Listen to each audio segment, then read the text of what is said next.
Jay here, Stretford, Paddock. As you can see, I'm outside Old Trafford for the paper talk, as usual. It's a bit cold, but we'll crack on. You know how we do.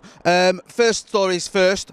United obviously crashing out of the FA Cup. Well, stumbling out of the FA Cup with a bit of a whimper against Leicester yesterday. And the morning after, the night before, a lot of the stories are focused around Ole Gunnar Solskjaer's post-match comments, and also some comments that have been made online, or some abuse that Fred suffered online, racist abuse on his Instagram account.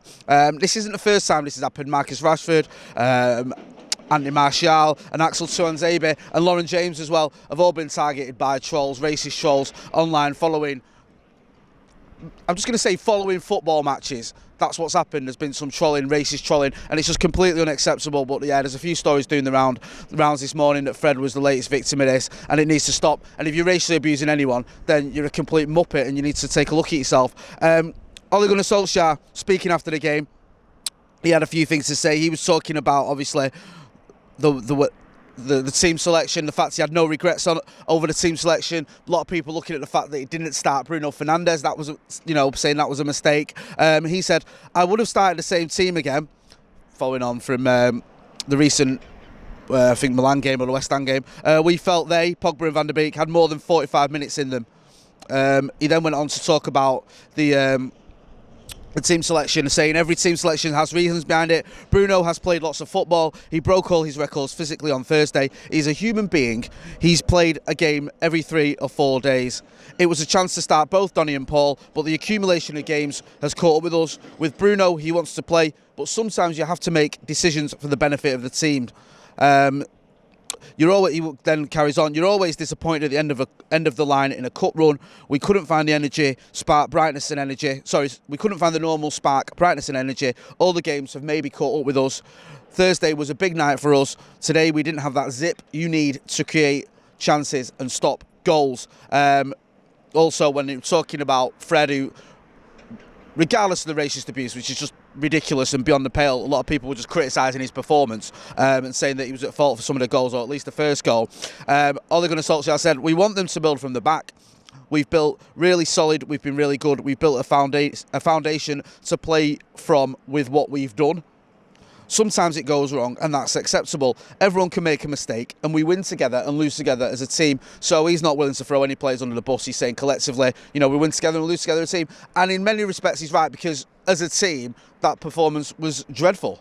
I mean, you can single out certain players, but on the whole, it was just a terrible performance all round from Manchester United at the King Power Stadium, and now we're out of the FA Cup, and our only chance of silverware is the Europa League. So all eyes on that. Obviously, we're still in the league. We're not in a title challenge by any stretch of the imagination, but we've still got a job to do in the league.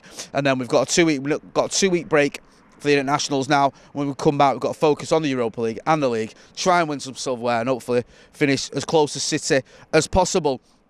In terms of transfer news, there's a story that's been doing the rounds the last day or so, including this morning, that United are considering a £50 million plus move for Wolves star Pedro Neto as an alternative to Jaden Sancho deal this summer. This is in a lot of papers. The Mail have got it, the Mirror have got it, the Metro have got it, other papers as well, and it's sort of saying that Wolves Wanderers winger Pedro Neto has emerged as a summer transfer target for United as an alternative to long-term targets Jaden Sancho and Jack Grealish, but will still cost around £50 million. The 21-year-old has been one of the bright sparks for Wolves this season, with 5 assists and 5 goals in 29 Premier League appearances.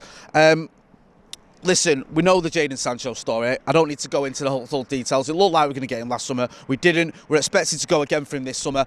It's not going to expect it to be the 120-odd million that Dortmund wanted. Should be a little bit less, probably around 80-90 million. Will United pay that, though?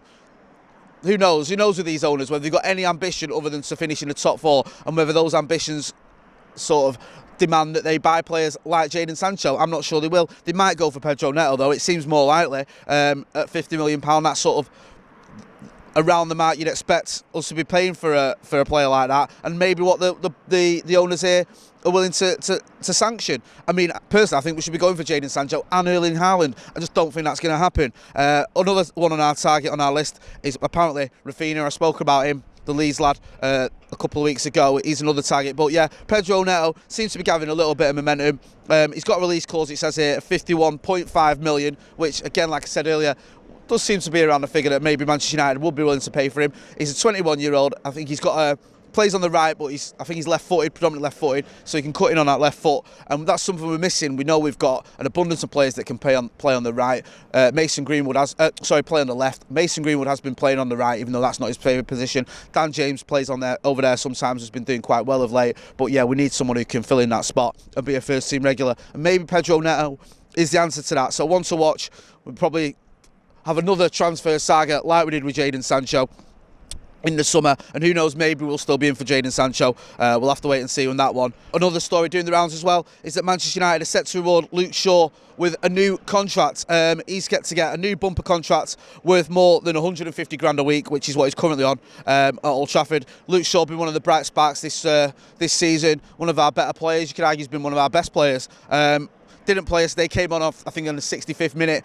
So you can't really start pointing fingers at him for yesterday's performance. But that aside anyway, he's having a good season. And there's talk of him having his deal extended, the 25-year-old, as a deal, I think, that runs to 2023. So the club are expected to extend that, offer him a new deal, a bit more than the 150 grand a week that he's on. Listen, sometimes United hand out daft contracts. Sometimes we hand out contracts to players and you think, why have we given him that?